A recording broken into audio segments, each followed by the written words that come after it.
to be talking about Princess Mononoke. Studio Ghibli always does amazing work, but Princess Mononoke was one of their standalone films. This was before Spirited Away and before all the awards and all the accommodations that came with anything that Hiyao Miyazaki made. Princess Mononoke was one of their darker films. So in Princess Mononoke, this transitioned away from stories like Kiki's Delivery Service, Howl's Moving Castle, and Totoro. This progressively got a little bit darker, talking about some of the themes, the guns, the destruction of nature, things of that sense. So this wasn't necessarily a Studio Ghibli lighthearted affair that most kids had grown up to have at that point. So when we're talking about Princess Mononoke and we're talking about Studio Ghibli as a whole, a lot of people like to say they use a lot of CGI. Well, they will use some CGI, but when we're even talking about Princess Mononoke and Spirited Away, no more than 10% of the actual film will have CGI in it. So now when we're talking about the traditional hand-drawn cells, the scene with the cursed pig in the very beginning of Princess Mononoke took almost a year to make and has over 100,000 hand-drawn cells. This is an outstanding feat of art and is something to definitely take in.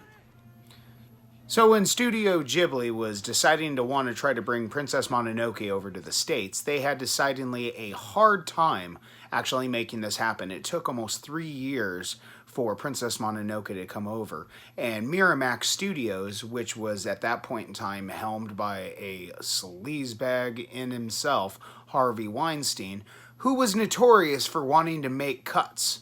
They called him Edward Scissorhands on the floor because he would take a good film and cut it down to nothing. So Miyazaki had one decidedly significant priority that he was going to say: no cuts. So there was a rumor that Hiyao Miyazaki had actually sent a samurai sword with a note attached to it to Harvey Weinstein's office saying, no cuts on it. Just as simple as that. Well, it turns out it wasn't Miyazaki that sent it, but there was a samurai sword sent. This was sent by his assistant producer, Suzaka. And this is just one of those big things that Hiyao Miyazaki wanted it his way.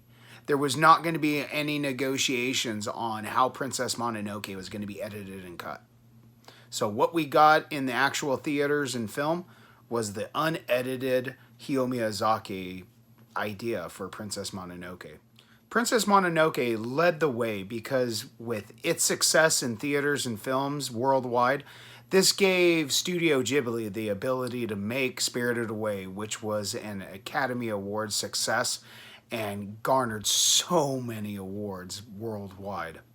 So one of the funnier things that I found was this fan theory talking about the wood spirits in Princess Mononoke. Well, specifically at the end of Princess Mononoke, one of those wood spirits ended up finding its way and growing and evolving into a Totoro.